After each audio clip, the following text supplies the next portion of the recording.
Assalamualaikum warahmatullahi wabarakatuh. Innal hamdalillah nahmaduhu wa nasta'inuhu wa nastaghfiruh wa na'udzu billahi min syururi anfusina wa min sayyiati a'malina.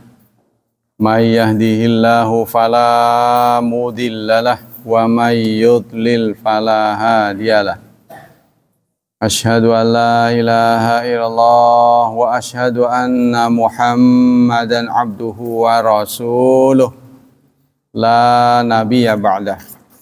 Allahumma salli wa sallim ala nabiyyina Muhammad sallallahu alaihi wasallam wa ala alihi wa sahbihi wa man sara ala nahjihi ila yaumiddin, amma ba'd. Ayolah ikhwah, kajian akhlak pada pagi ini adalah tentang taklid. Taklid dan tabaiyah. Taklid mengikuti, tabaiyah juga mengikuti. Pengertian taklid. Taklid itu wad'u syai' fil unuq ma'al ihatati bihi wa yusamma dzalika qaladah wa ya'ti bimana ilzam wa tana'ub wa asu hadhi madda yadullu ala ta'liqi syai' wa liyahu bihi. Taklid itu mana dasarnya adalah meletakkan sesuatu pada leher, ngalungi lah, ngalungi ya, serta meliputnya. Itu mana anunya, bahasanya. Dari sisi istilah, taklid itu qabulul qaul bi ghairi dalil. Menerima pendapat seseorang tanpa dalil. Ngikut tanpa dalil. Wa qala al-Jurjani ibaratun an ittiba'il insan ghairahu fi ma yaqul aw yaf'al mu'taqidan lil haqiqati fi min ghairi nazar wa ta'ammul fid dalil.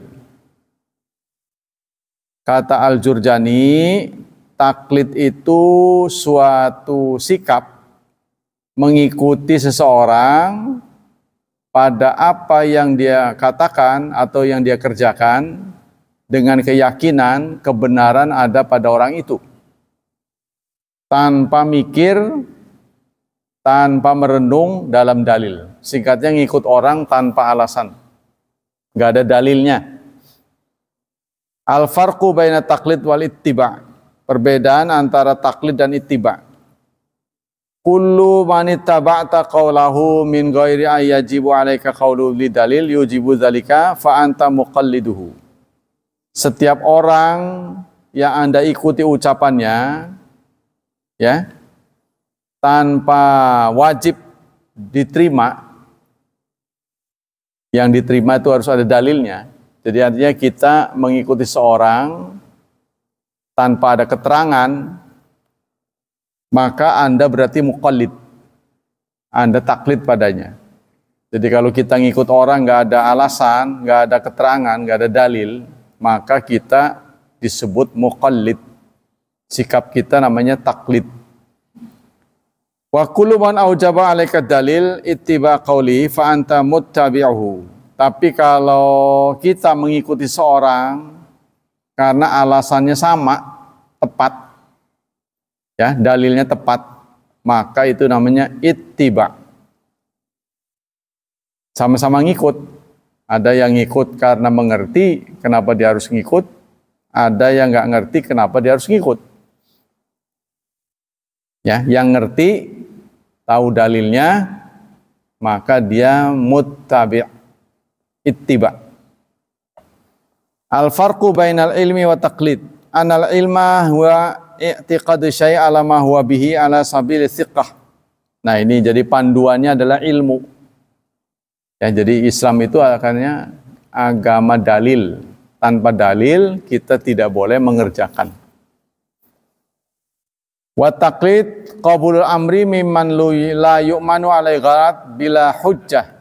Taklid itu menerima sesuatu dari orang yang tidak aman kebenarannya. Ya, jadi kita ngikut orang, orang ini tidak layak diikuti. Ya, jadi tergantung orangnya ya. Zamut taklid wa tawaiya wa nahyu anha, tercelanya taklid dan sekedar mengikuti. Allah berfirman dalam surat Al-Baqarah, surat kedua, ayat 170 dan 171. A'udzu billahi minasy syaithanir rajim. Wa idza qila lahum ittabi'u ma anzalallahu qalu, apabila dikatakan pada mereka ittabi'u, ikuti apa yang Allah turunkan. Qalu, mereka berkata, bal nattabi'u ma alfaina alaihi aba'ana. Kata mereka, tidak, kami tidak akan mengikuti. Akan tetapi kami mengikuti apa yang kami temukan pada bapak-bapak kami. Ya, jadi warisan. Mengikuti keyakinan yang diwarisi dari orang tuanya, turun-temurun. Lalu Allah mengajak kita berpikir, awalau, apakah mereka tetap akan mengikuti walaupun kana aba'uhum, bapak-bapak mereka, la yaqilun, tidak mengerti, wala yahtadun, dan tidak mendapat petunjuk. Apa kalau bapaknya nggak ngerti, bapaknya nggak sekolah, bapaknya nggak terpelajar, akan diikuti juga. Jadi ini menggugat tradisi sebenarnya. Ya, apakah ada dalilnya apa enggak? Ya, kayak seperti Ustadz juga sama bertanya pada saya. Hari-hari belakangan ini banyak menyelenggarakan Maulid Fatimah. Maulid Fatimah. Fatimah tahu siapa? Anak putri Rasulullah, istri Ali. Sekarang coba kita bertanya, kenapa harus Fatimah? Perempuan nih. Apakah Fatimah itu tokoh perempuan yang penting dalam sejarah Islam? Anda pernah nggak membaca ya sejarah, peranan apa Fatimah dalam sejarah Islam? Pernah ngapain yang dianggap cukup berjasa? Ya silahkan kita korek. Itu aja sih cara kita ngajak berpikir. Kan tentu yang patut dihormati itu pahlawan, itu kan? Pahlawan. Ini tanpa menafikan bahwa beliau adalah putri Rasulullah. Maka yang paling tepat, alasan kenapa Fatimah diperingati maulidnya adalah karena beliau istri Ali. Karena beliau istri Ali. Bukan anak Rasulullah, bukan. Istri Ali. Tapi kebetulan beliau juga putri Rasulullah. Kenapa dengan Ali? Karena Ali itu dianggap dikultuskan oleh orang Syiah. Kalau betul-betul mau menghormati perempuan, harusnya Khadijah atau Aisyah, Bunda Aisyah. Ya, tapi mengapa kok Fatimah? Aidi. Berarti yang dihormati itu istri Ali. Bukan karena kedudukannya sebagai putri Rasulullah, bukan, istri dari Ali. Jadi siapapun istri Ali akan diperlakukan seperti itu. Nah ini jadi ujung-ujungnya adalah rembesan dari ajaran Syiah. Kalau kita mau mikir itu ya, nah, tapi ya ustadz-ustadz pada nanya, apa ya alasannya? Saya mau belum ketemu. Ya memang nggak ketemu, nggak ada. Memang nggak ada. Makanya saya bilang kalau perempuan, katanya ibu-ibu mau menghormati perempuan, perempuan yang patut dihormati itu Khadijah, Aisyah, Asia istri Fir'aun atau istri-istri lain yang terkenal mendukung kesalehan suaminya. Nah, itu yang patut dia. Jadi memang dasarnya itu Ali. Ali itu seperti yang dijaga ketat di Arab Saudi. Di sana ada Masjid Ali, ada Masjid Madinah, Masjid Abu Bakar, Masjid Umar, dan masjid-masjid lain. Tapi yang laris manis dikerumuni banyak orang Masjid Ali. Oleh siapa? Orang Iran. Maka oleh Arab Saudi ditutup. Karena tidak ada promosi. Masjid Ali lebih tinggi pahalanya kalau diibadati melebihi masjid lain. Ada juga Masjid Nabi, Masjidil Haram. Itu yang ada dari Nabi. Tapi mereka dengan keyakinannya itu pada bergerombol di situ. Ya, makanya Arab Saudi ketat. Yang nggak ngerti mah dikiranya nggak menghormati. Yang nggak ngerti. Jadi sebenarnya sih menurut saya bukan itu sebenarnya. Umat Islam ini sebenarnya sebagai manusia biasa menginginkan hiburan gitu. Tapi hiburan yang dapat ganjaran gitu. Pengennya gitu tuh. Pengennya mah hiburan tapi dapat ganjaran.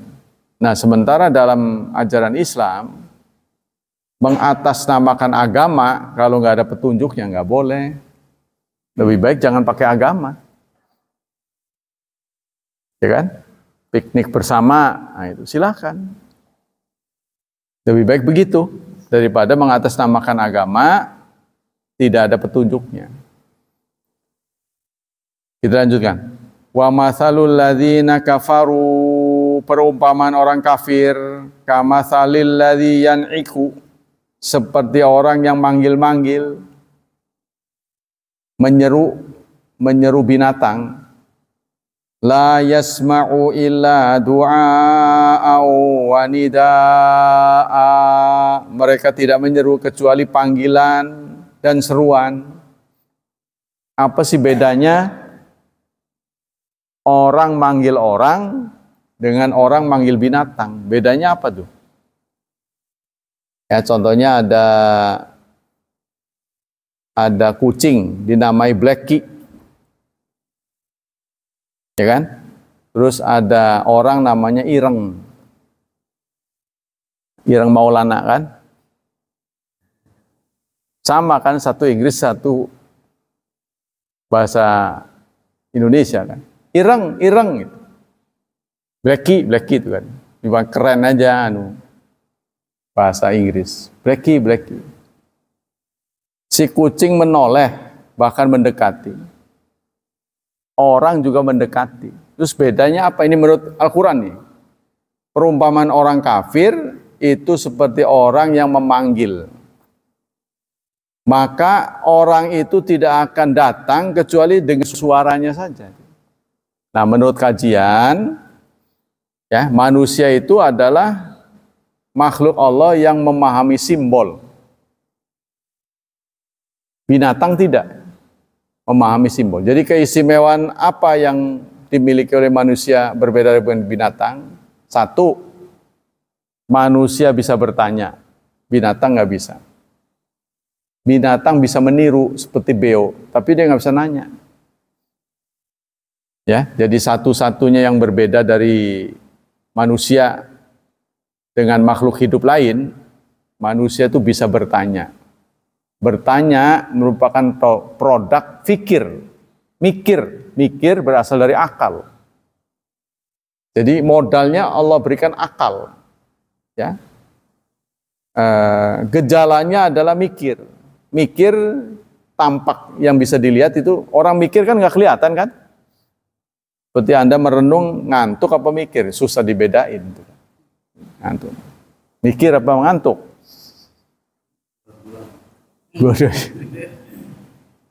Nah, maka bisa dibedakan kalau bertanya. Sebab orang bertanya itu sebenarnya mikir.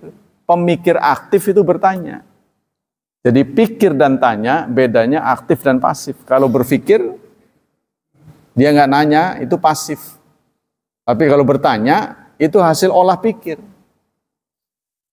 Karena orang nanya kan harus mengatur kata-kata, ya. Nah itu.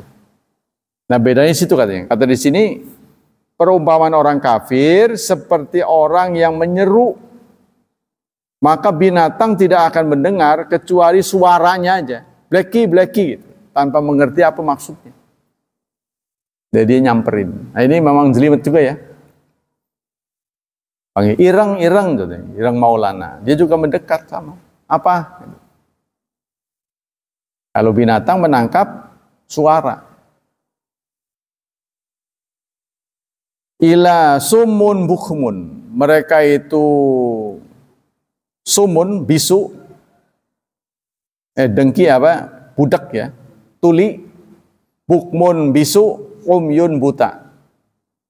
Sumum N ketemu dengan B jadi Sumum bukmun. N ketemu dengan Ain itu namanya izhar. Ya, jadi bukmun itu harus dibaca jelas. Sumum bukmun. Yang pertama karena nun mati bertemu dengan ba. Ya, menjadi qalab. Jadi sumum bukmun. Harus jelas bukmun. Nanti umyunnya ikhfa. Umyun lama. Umyun ketemu dengan fa, ikhfa. Summum bukmun umyun fahum la ya'qilun. Mereka tuli, mereka bisu, mereka buta. Fahum la ya'qilun, tidak mengerti. Nah, tuh, tidak mengerti.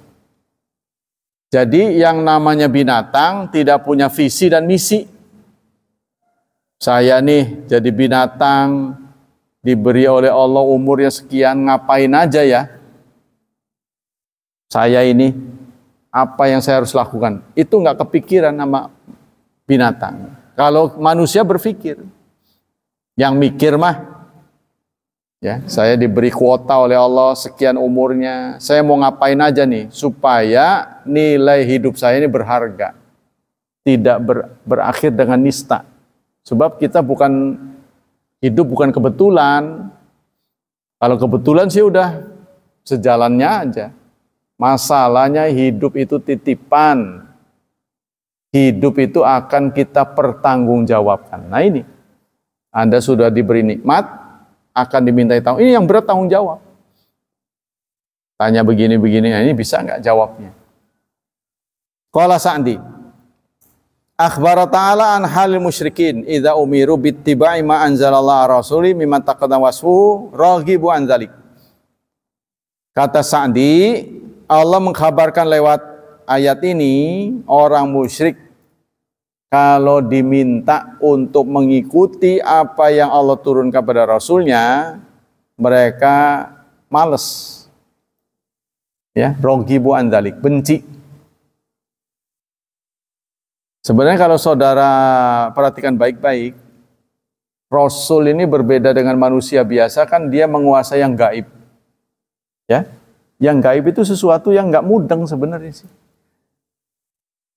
Jadi kenapa orang nggak mau ngikuti, nggak mudeng sebenarnya? Karena nggak bisa diteliti, suruh begitu. Sebab sholat contohnya, orang nggak ngerti maknanya apa sholat. Nah, begitu kan? Pokoknya dilantunkan azan, dipanggil sholat.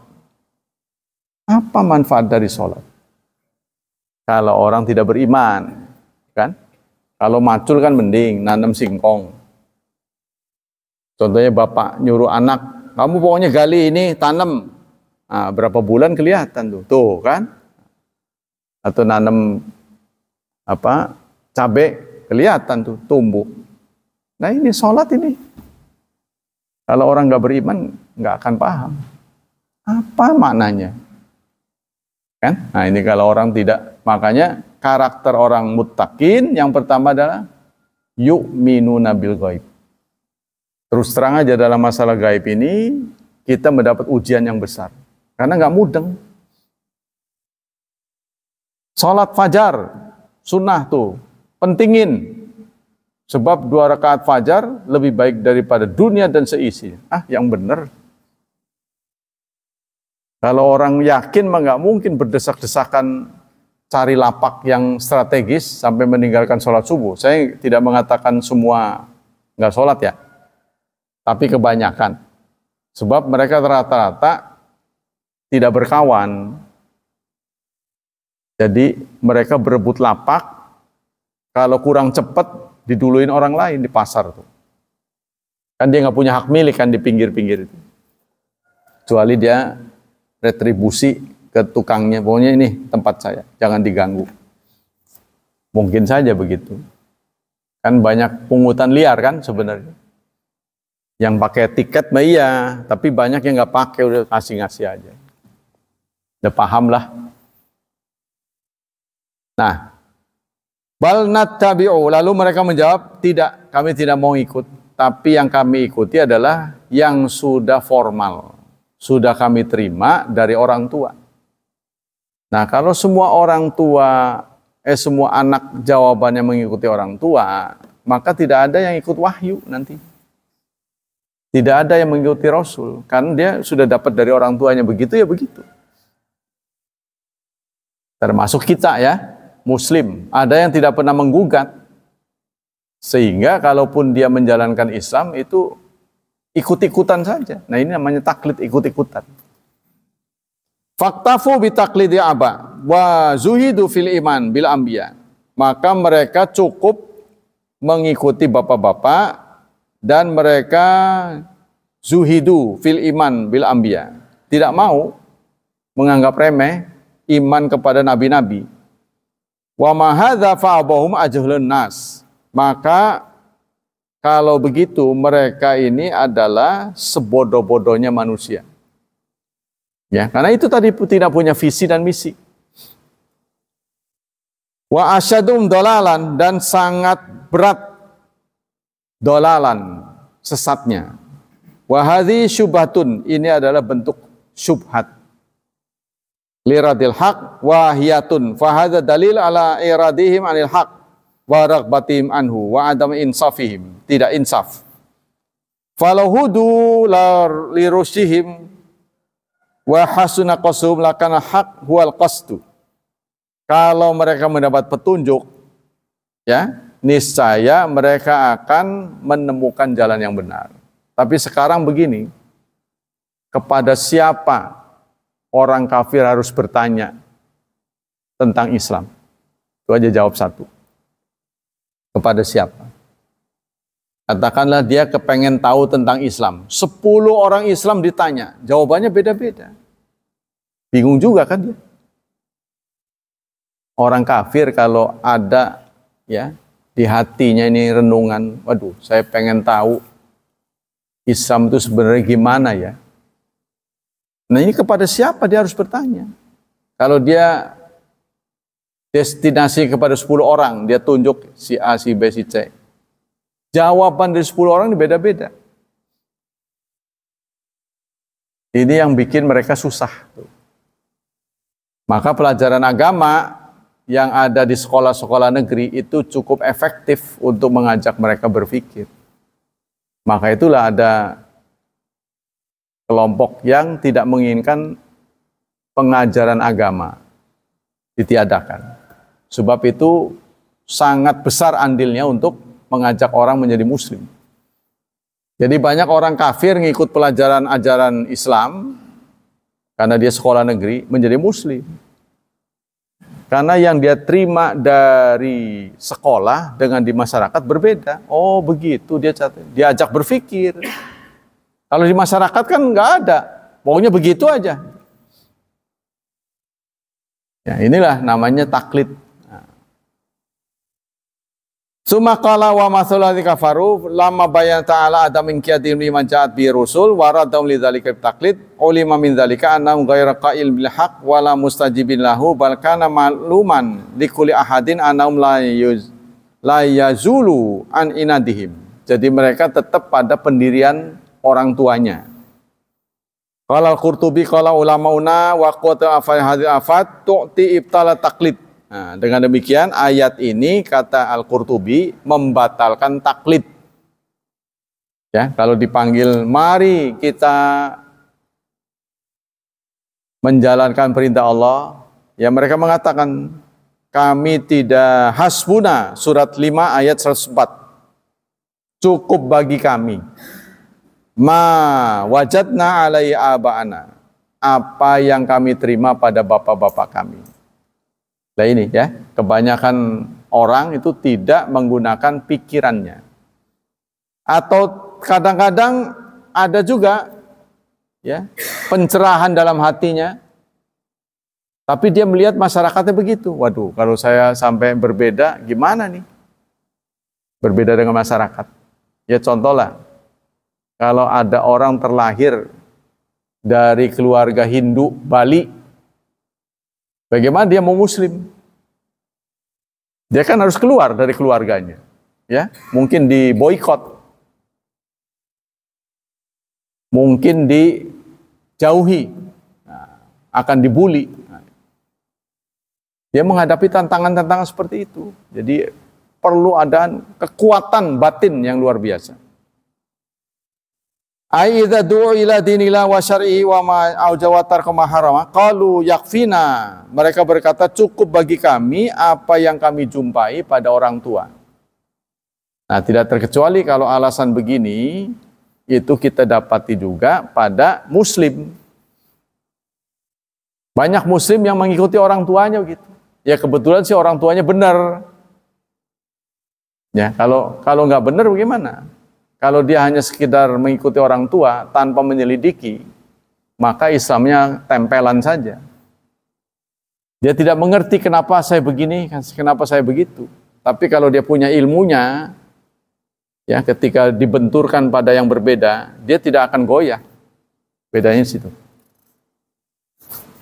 Ya contohnya larangan makan babi. Larangan makan babi. Kenapa saya terlarang? Kenapa saya nggak boleh makan? Ada cerita tuh. Makan babi terlarang kalau muntah katanya. Kalau muntah baru terlarang. Bagi yang doyan mah enggak. Nah ini berarti dia terima larangan babi itu secara tidak sah dari orang yang tidak mengerti. Nah itu pembantu-pembantu kita ya yang menjadi karyawan dari non-muslim, mereka nggak sholat tapi mereka nggak mau makan babi. Ya coba bandingkan, memang makan babi itu dosa, nggak sholat juga dosa, tapi gedenya gede meninggalkan sholat. Mereka nggak bisa jawab. Pembantu itu saya tanya, kenapa kamu nggak makan babi tapi nggak sholat? Nggak sholat kan dosa, makan babi dosa. Tapi kenapa larangan makan babi kamu ikuti, larangan nggak sholat, ya perintah sholat kamu nggak jalanin? Padahal meninggalkan sholat tuh dosanya lebih besar. Karena sholat kan rukun kan? Ya dua-duanya dosa. Mereka nggak bisa jawab. Nah, itu berarti kebiasaan. Ya, begitu juga saat puasa datang, mereka puasa, tapi nggak sholat. Pembantu-pembantu puasa mereka, tapi nggak sholat. Mungkin karena apa? Karena jarang ya. Kalau puasa itu kan setahun sekali. Kalau sholat kan terus-terusan. Mungkin apa itu? Dan ini perlu disadarkan. Padahal sholat itu kalau kita mau nyempetin mah, katakanlah sibuk, itu mungkin sama lamanya dengan buang air. Kalau kita mau cepetin gitu ya, katakanlah karena keluarga bosnya itu sibuk, takut saat sholat dipanggil gitu, ya cepetin aja. Darurat namanya. Kalau sudah aman, nah baru dia bisa normal lagi. Lanjutkan. Kemudian dalam surat 10 ayat 78. Wa qala subhanahu qalu ajitana litalfitana amma wajadna alaihi abaana.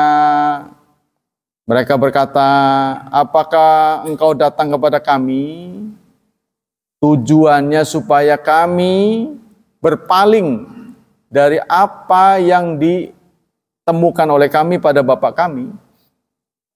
Apa kedatangan kamu kepada kami ini ya menginginkan kami meninggalkan warisan orang tua? Tuh kata mereka jawab, wa takunu lakumal kibriya fil ardi. Dan kamu mempunyai kesombongan di muka bumi. Wa ma nahnu lakuma bimu'minin. Kami tidak percaya kepada apa yang kamu bawa. Nah, itu. Ya, jadi ini respon dari kaumnya. Apakah kedatangan kalian, ini kebetulan berdua ini, mungkin Musa dan Harun ya. Apa kedatangan kalian itu untuk merombak apa yang sudah kami terima dari bapak kami, dan kalian merasa sombong, ya, kami tidak akan ikuti apa yang kalian perintahkan. Nah ini, mereka melawan. Banyak lagi ayat-ayat seperti ini ya, dalam surat Al-Baqarah 166 sampai 167. Ittabarra alladzina tubi'u minal ladzina taba'u wa ra'awul adzaba wa taqatta'at bihimul asbab. Ingatlah ketika pengikut berlepas diri dari yang diikuti dan mereka melihat siksa. Jadi nanti di hari kiamat ada adegan pengikut dan pemimpin akan digiring. Ya, pemimpin dan pengikut yang salah. Si pengikut heran, oh kenapa pemimpinnya disiksa? Maka digugat oleh Allah, kenapa kamu ngikut? Wa qala alladzina taba'u, berkata orang yang ngikut, lau anna lana karratan fanatabarra'a minhum. Kalau kami diberi kesempatan hidup lagi, mengulang, kami tidak mau ngikut. Kalau tahu begini mah, oh, kenapa pemimpin kami disiksa? Oh, kalau tahu begini nggak mau ngikut. Oh, kama tabarra'u minna, si pemimpin pun nggak bisa menolong. Ya, mereka di sana juga berlepas diri. Siapa yang nyuruh kamu ngikut kami? Kami kan cuma ngajak. Kalau situ nggak mau nggak masalah. Itu si pemimpin kita ini malah berlepas diri, nggak bisa menolong. Maka pengikut pun ya berandai-andai. Wah, kalau diulangi lagi saya nggak mau ngikut. Kadzalika yurihimullahu a'malahum hasaratin 'alaihim. Demikianlah Allah memperlihatkan amal mereka hasarat, penyesalan. Ya nggak beda dengan saya lah, ya dalam mencari kebenaran tuh disimpangkan ke sini. Yang nyimpangin bukan orang kafir, orang Islam juga, senior, simpangin. Sini lagi, lihat lagi nggak bener lagi. Untung saya punya dalil. Kalau orang yang nasibnya nggak punya dalil, ya kesana ngikut, kesini ngikut, mubeng. Ya, muter-muter ke sana ke sini. Bayangkan di hadapan kita ada LDII, ada Islam Jamaah, ada Ahmadiyah, dising bener kok. Pengkolin ke sana, pengkolin ke sini. Tuh. Kalau kita nggak punya dalil, kita akan mudah terombang-ambing. Idh qala li abihi, ketika dia berkata kepada bapaknya, mahadit tamasil. Nah, begitu juga Ibrahim melihat justru yang sesat itu bapaknya. Nah inilah ya, berat orang yang dia hormati justru orang yang sesat. Nah ini susah bagi kita kan. Qalu wajadna aba'ana lanaha abidin. Surat 21 ayat 52-53. Kenapa kalian menyembah patung? Ditanya oleh Nabi. Kami sudah dapati penyembahan pada patung ini warisan turun-temurun. Sing bengen. Sing kanane. Makanya jawab sing kanane mengkonon sih. Tuh. Itu salah satu jawaban yang tidak punya dalil. Kenapa begitu? Sing kanane. Nah, kalau jawab sing kanane itu berarti sing bengen. Nggak punya dalil, nggak mikir, nggak ngutek gitu. Ya, terima begitu saja. Saya dulu dalam mencari Islam itu bertanya-tanya, kita sebagai warga Indonesia kenapa agamanya banyak? Katanya kebenaran itu satu, kenapa banyak? Dan kadang-kadang nggak mirip lagi, kontras berbeda. Ya, agama paganis, agama penyembahan berhala dengan agama tauhid kan berbeda. Kalau kita punya saudara Yahudi, Nasrani, mirip-mirip kan, nabinya sama. Cuma prakteknya berbeda. Ini mana yang benar ini? Kalau Hindu Buddha, jauh berbeda. Arahnya ke patung. Konghucu, arahnya ke orang tua. Konghucu, agama ke-6 yang diresmikan oleh pemerintah, itu fokusnya kepada orang tua. Jadi Tuhannya adalah orang tua. Ya, yang kadang-kadang disembah itu berjenggot, itu suhunya itu udah turunan ke berapa nggak tahu. Mbahnya mbah. Di sini juga sama, kalau saudara lewat ke sana jalan tol itu, ada mbah siapa. Terus apa bedanya mbah dengan tidak mbah? Bedanya apa? Kan cuma gara-gara tua doang itu. Ya, sementara kita diajarkan oleh Islam, tua atau muda itu hanya beda waktu. Ya kan? Saudara dengan buyut saudara nanti di akhirat umurnya sama. Cuma bedanya dia diturunkan duluan. Nanti anak kita kedua, cucu kita berikutnya. Nanti di sana kan sudah sama. Waktu disumpah itu sama, turunnya berbeda. Mana yang duluan, mana yang belakangan. Seperti pemain sinetron lah. Kamu jangan keluar dulu ntar. Episode keberapa, ya. Nanti ceritanya kamu jadi anaknya. Begitu kayak begitu. Kita di dunia. Jadi nggak ada masalah tua nggak tua. Jadi kan mbah, buyut Arman lah, buyut apa gitu. Nah, buyut ini didewakan. Itu sebenarnya mirip Konghucu. Ya, seperti agama-agama yang pecahan dari orang Islam, yang punya kepercayaan tidak asli dari orang Islam, itu ngikut sebenarnya. Hindu, Buddha, menghormat terhadap arwah tahunan, bulanan, itu punya Buddha. Punya Buddha. Contohnya keluarga saya setahun sekali itu ke kuburan. Tahun sekali. Mereka kuburannya dibagusin, ya, alang-alangnya dibagusin. Ya ulang tahun lah singkatnya. Ulang tahun. Nah dipakai sama kita dengan kata haul. Haul itu kan ulang tahun. Haul itu namanya ulang tahun. Kalau kita berdoa untuk arwah, untuk roh keluarga kita yang sudah meninggal, tidak dilarang. Tapi persoalannya Anda beri waktu itu loh. Pewaktuannya itu yang nggak boleh. Sebenarnya kalau nggak ada waktunya nggak ada masalah. Contohnya berziarah. Ziarah itu sunnah. Supaya kita ingat kematian. Tapi kenapa Anda ziarahnya kok mau lebaran?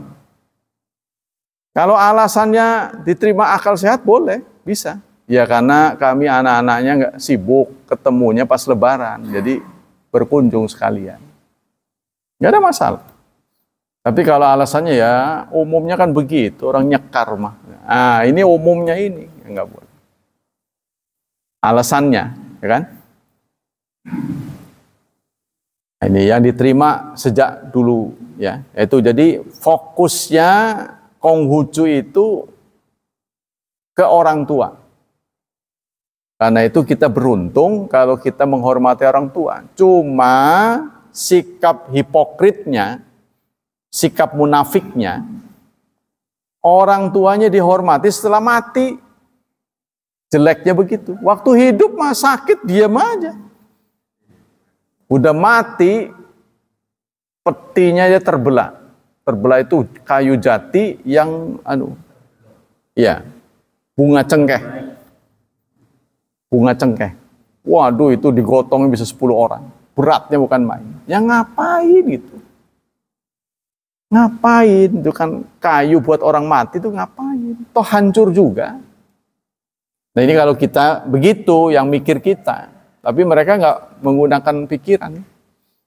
Nurut saja begitu. Yui sengkanan dari dulunya gitu. Nah, itu yang menjadi kendala. Ya, tidak terlepas juga umat Islam mengkultuskan seseorang, orang soleh, mau pindahan rumah, ngewace gitu. Kenapa harus dia gitu? Kenapa bukan Abu Bakar Siddiq? Kenapa bukan Umar yang berjasa dalam Islam? Oh kenapa orang yang nggak ada jasanya tiba-tiba jol aja, katanya menjadi Sultanul Aulia, rajanya wali-wali, sing diasale. Nah inilah kita harus ngutak gitu, mikir gitu. Kalau kita mau hutang jasa itu kepada Rasulullah, benar, kepada Abu Bakar Siddiq, pokoknya adalah semua yang aktif dalam sejarah. Nah sekarang dalam sunnah, ataitu Rasulullah wa fi unuqi salibun. Adi bin Abi Hatim, salah seorang mantan pendeta, ya, yang kemudian Muslim di zaman Rasulullah, datang kepada Rasulullah masih mengenakan salib, masih mengenakan salib. Dari salib saja kita ketahui dia Kristennya Katolik apa Protestan. Kalau salibnya itu ada jasadnya, jasad Yesus, ada orangnya, itu Katolik. Kalau palang doang, nggak ada orangnya, nah itu Protestan. Dari salibnya ketahuan. Salib itu menjadi jimat. Kalau orang Islam kan praktis nggak ada jimat. Sampai hal-hal yang berbau jimat, kalau bisa dihilangkan. Contohnya tasbih. Bertasbih kan bagus, ya. Boleh nggak kita pakai alat? Ya tasbih itu, ya boleh. Tapi sebatas sebagai alat penghitung. Gitu kan? Nah, kalau bisa sih jangan pakai alat. Ya, yaitu ada pada tubuh kita. Keuntungannya adalah tubuh kita akan menjadi saksi bahwa kita dulu bertasbih. Cuma masalahnya kalau kita lagi ngantuk, nggak kehitung tuh. Kalau tasbih kan masih kepegang, ya kan? Ngantuk-ngantuk juga masih kepegang. Tapi kalau ngitung ini, mau pire kan ya? Itu doang. Dari sisi nyamannya tasbih, ya tasbihnya karena masih kepegang. Kurang semet maning. Ini lolos sama sekali. Pire mau kan ya, balik lagi. Itu doang. Cuma keuntungannya, tangan kita kelak akan menjadi saksi. Tuh, untungnya begitu. Tasbih itu kan hancur nanti. Ya kan? Tasbih tidak mungkin menjadi saksi. Hancur nanti. Nah, tangan kita ini akan menjadi saksi. Ya. Sebab rata-rata organ tubuh kita akan berdiri sendiri-sendiri nantinya. Kalau di dunia kan menyatu, juru bicaranya kan mulut kan. Perut sakit, perut di sini. Yang ngomong ini, aduh lar. Nggak mungkin perutnya ngomong. Ya kan? Kaki diinjak, waduh, yang ngomongin juru bicara. Tapi nanti kalau di akhirat, masing-masing organ tubuh akan bicara. Ya, saya dulu menjadi saksi. Mata yang berlinang-linang, keluar di malam hari, menangisi nasib, ingat kepada Allah. Itu beda dengan mata kelilipan katanya. Disograk kan keluar air mata juga. Tapi nilai di sisi Allah, timbangannya berat, mata yang menangis karena Allah. Nanti akan menjadi bobot di sana. Air mata kita. Ya. Jadi itu, semua organ tubuh kita sepertinya akan muncul sendiri-sendiri. Kaki sendiri, tangan sendiri. Sampai kita menging gitu. Kenapa kamu cerita kelemahan saya itu kepada tangan, kaki?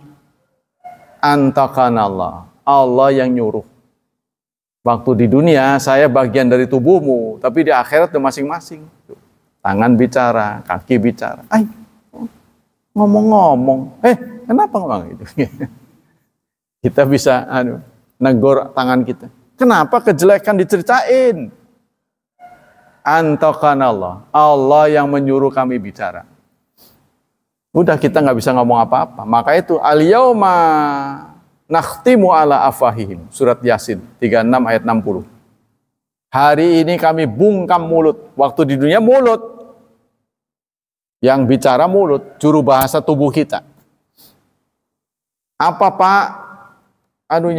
Keluhannya apa? Kan mulut yang ngomong. Ini Pak dokter sakit sebelah sini, kan begitu kan. Bukan tubuh yang bicara kan, mulut. Tapi nanti di akhirat, kenapa kamu dulu berbuat begitu? Kalau kaki yang berbuat, kaki yang ngomong. Tangan yang berbuat, tangan yang ngomong. Maka pada hari itu justru mulut dibungkam. Wa tukallimuna aydihim, tangan bicara. Wa tashhadu arjuluhum, kaki menjadi saksi. Nanti di ayat yang lain, bahkan kulit. Kalau dalam kedokteran, darah. Darah menjadi saksi ya. Anda nggak bisa bohong. 3 bulan terakhir darah bisa diperiksa. Makan apa Anda? Tuh. Setelah 3 bulan terakhir. Bisa direkam dalam tubuh kita. 3 bulan terakhir. Dengan kondisi darah yang diperiksa, HB-nya itu sudah ketahuan. Ya, apakah kebanyakan gula, apa minyak, apa-apa. Ketahuan. Alat saja, alat kita yang kita temukan sudah bisa. Nah ini, lalu kata Rasulullah, ya, Adi menghadap Rasulullah, di lehernya ada kalung salib.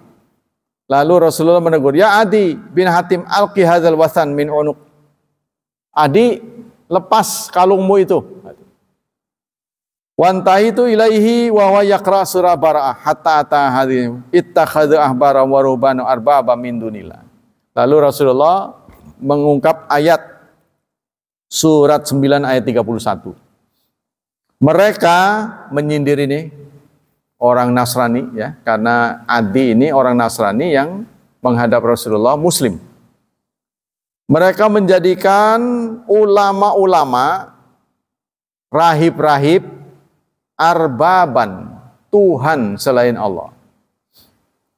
Qala, qultu ya Rasulullah. Adi menjawab, kesalahan orang Nasrani, kata Rasulullah, mereka menjadikan ahli-ahli agama sebagai Tuhan. Adi menjawab, inna lam nattakhidhum arbaban. Enggak tuh ya Rasulullah, kami tidak menuhankan mereka, kata Adi. Qala bala, benar mereka menuhankan. Ya, kata Rasul, enggak, yang benar mereka menuhankan. Kata Adi, enggak tuh. Yuhilluna lakum ma harrama alaikum fatuhillunahu wa yuharrimuna alaikum ma ahalallahu yakum fatuharrimunahu.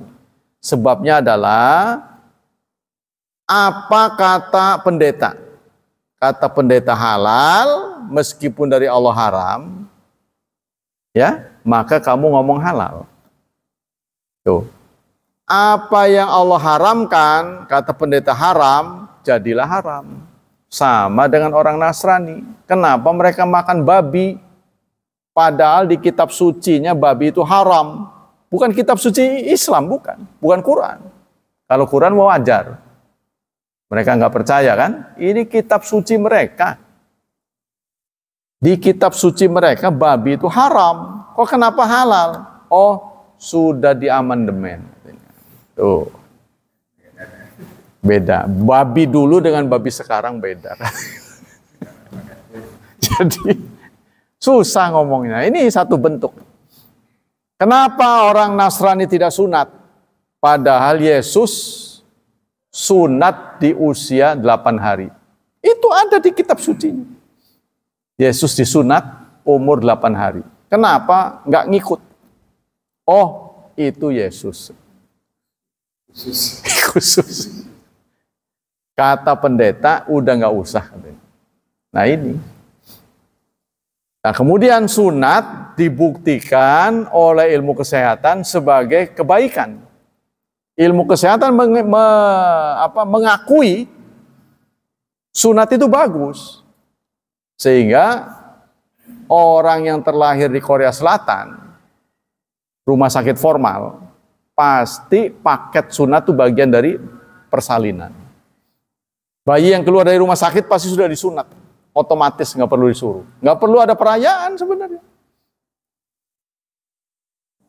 Ya, sehingga Rasulullah juga nggak pernah merayakan. Sebenarnya sih. Tapi ya namanya pengen hiburan. Kan anak yang disunat kan sakit. Alasannya begitu. Supaya ada hiburan gitu kan. Itu kan? Cuma sunat yang tidak diakui oleh dunia adalah sunat perempuan. Sunat perempuan itu dianggap mutilasi. Ulama-ulama juga menulis, memang kalau bukan ditangani ahlinya, sunat perempuan itu madarat. Jadi istilahnya yang disunat semet doang. Kalau terlalu banyak, membuat perempuan itu dingin. Orang kerasa tuh. Ya, jadi kalau dia berhubungan badan nggak kerasa, berarti Anda sudah menghilangkan kenikmatan. Mutilasi dianggap. Sama dengan ini, sidik jarinya dihilangin gitu kan, nanti megang tepung nggak bisa, nggak kerasa. Sama dengan begitu. Maka tidak diakui dunia, tapi sunat laki-laki diakui. Nah, mereka nggak ngomong apa-apa, sekarang diakui dunia. Nah, gitu ya. Ya Rasulullah, kami tidak menuhankan pendeta, sebab kami tidak sujud pada mereka. Bukan yang dimaksud menuhankan pendeta itu bukan sujud, tetapi mereka haramkan, kamu ikut haram. Mereka halalkan, kamu terima halal. Padahal haram. Yang dari Allah haram, lalu dihalalkan oleh pendeta, kamu ikut menghalalkan. Yang dihalalkan Allah, kamu haramkan, ikut haram. Oh, seperti itu babi. Babi sudah diamandemen. Aslinya, hukum orang Kristen, orang Nasrani itu, 10 perintah Tuhan.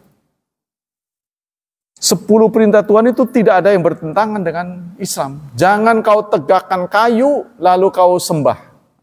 Jadi kayu itu kan berarti berhala.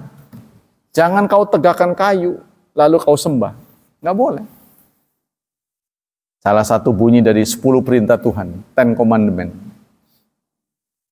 Aqwalu salaf wal ulama fit taqlid wa tabaiyah. Dari Ibnu Mas'ud radhiyallahu anhu yaqulu ughdu aliman au muta'aliman wala taghdu imma'atan fi mabain dzalik. Jadilah kamu orang yang ngajar atau belajar, ya. Maksud saya, kalau dalam bahasa saya, hiduplah dengan posisi belajar atau ngajar. Belajar atau ngajar. Orang belajar dan ngajar tidak pernah disalahin. Salah ya, orang salah. Ya namanya lagi belajar. Kenapa belajar nggak wajib? Ya ngajar. Belajar ngajar, begitu. Kita memposisikan diri belajar ngajar. Karena itu Rasulullah menempatkan belajar itu wajib seumur hidup yang tidak dijalankan oleh umat Islam. Ya kan? Tidak dijalankan, tidak dipatuhi. Nah, kalau kita menghabiskan umur untuk belajar, seusia kita ini sudah S-nya bukan 3 lagi, 4, 5. Udah S5 mungkin. Bukan S3 lagi. Ya kan? Contohnya Bang Raffi Ahmad saja doktor. Tuh. Wesoge doktor pisan tuh. Buat apa capek-capek kuliah? Jadilah orang kaya dan terkenal. Anda akan diakui sebagai doktor. Ya kan? Dianugerahi gelar doktor. Raffi Ahmad. Ya kan? Orang mah capek-capek kuliah. Nggak terkenal. Dia terkenal dulu, baru nanti orang akui. Doktor. Megawati Soekarno Putri, doktor. Tapi honoris causa, pengakuan saja, bukan hasil kuliah. Jadi gelar doktor itu bisa karena faktor tua. Karena udah tua, niat belajarnya terus-menerus nggak pernah berhenti, dikasih gelar doktor. Ada yang karena terkenal, dia sudah mengabdi ke masyarakat dan berhasil menemukan sesuatu, maka disebut doktor. Daripada yang kuliah nggak nemu apa-apa. Tapi ada juga yang menempuh kuliah saben hari, terus dari S2, S3 itu. Nah itu. Namanya doktor juga. Wa anhu la yakunanna la yaqallidana ahadukum dinahu rajulan. Jangan sekali-kali, kata Ibnu Mas'ud, kamu bertaklid ya dalam agama kepada seseorang. In amana, kalau dia beriman, iman. Wa in kafara. Jika dia kufur, menjadi kufur. Kalau ngikut terus, nanti terjerumus, masuk ke got gitu. Kalau kita ngikut. Wa in kuntum labudda muqtadin, faqtadu bil mayyit. Fa innal hayya la yu'manu ala fitnah. Kalau kamu harus ngikut, maka ikutilah mayit. Mayit? Kok mayit sih? Karena mayit pasti mati. Anda akan ikuti kematian. Ya, karena itulah sebabnya orang yang ada di depan jenazah semuanya diem. Karena seakan-akan mayit sedang pidato. Aja sombong sih, engkau kayak kita. Jadi seakan-akan dia lagi, si mayit lagi bicara, makanya kita termenung saja. Jangan sombong kamu, bentar lagi juga nyusul. Makanya kita diam. Ya, sesohor apapun berakhir dengan kematian. Nah inilah saudara yang menderita buat kita. Kadang-kadang kita ya tidak menghargai kesehatan yang Allah berikan. Kadang-kadang kesehatan itu bukan dari rasa, saudara. Bukan dari rasa. Jadi karena kita faktor umur, tubuh kita ini tidak cukup akurat menilai tubuh kita. Tubuh kita ini, contohnya, udah waktu ya. Tekanan darah tinggi, Anda bisa nggak tanpa alat mengetahui tekanannya tinggi? Nggak tahu. Kalau masih muda bisa, karena tubuh kita pun dilengkapi dengan perangkat ya oleh Allah supaya bisa mendeteksi. Tapi karena faktor tua, jadi sensitivitasnya udah kendor. Kita nggak bisa melacak lagi. Makanya itu pakai alat. Wong jangankan kita, dokter aja marah kalau nggak dikasih alat. Ya, kita dipasang alat. Oh, ya, jangan pakai alat. Coba dokter tebak berapa tekanan darah. Marah nggak? Udah nggak usah diambil lagi darahnya, dokter kan sudah kuliah lama-lama gitu. Kalau saya mah iya nggak apa, udah tebak berapa. Contohnya yang di pasiennya penyakit jiwa, pasti nggak bisa dia tanpa alat. Jangankan kita, gitu. Makanya itu perlu alat. Nggak ketahuan. Nah ini kebanyakan di antara kita nggak tahu lagi tentang kondisi tubuh kita, brek jatuh. Itu sebabnya. Ya, itu. Makanya kita perlu ku anfusakum, menjaga diri. Jadi kalau kira sudah usia, harus mencari anulah angka-angka, ya, periksa, check up, manfaatkanlah BPJS-nya. Jadi BPJS kalau nggak dipakai-pakai nanti juga ini hilang dari peredaran. Apalagi kalau gratis. Kalau Anda punya BPJS gratis, sesekalilah datang ke sono supaya didaftar. Kalau gratis nggak dipakai-pakai, nanti giliran mau dipakai hilang nama kitanya. Jangan-jangan bisa diisi orang lain.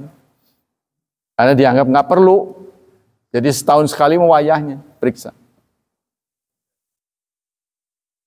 Demikianlah kajian pagi ini. Semoga Allah memberikan pahala yang berlipat ganda untuk kita. Semoga Allah tetap berkenan melindungi dan menyelamatkan kita dari wabah dan fitnah, dari syubhat dan syahwat.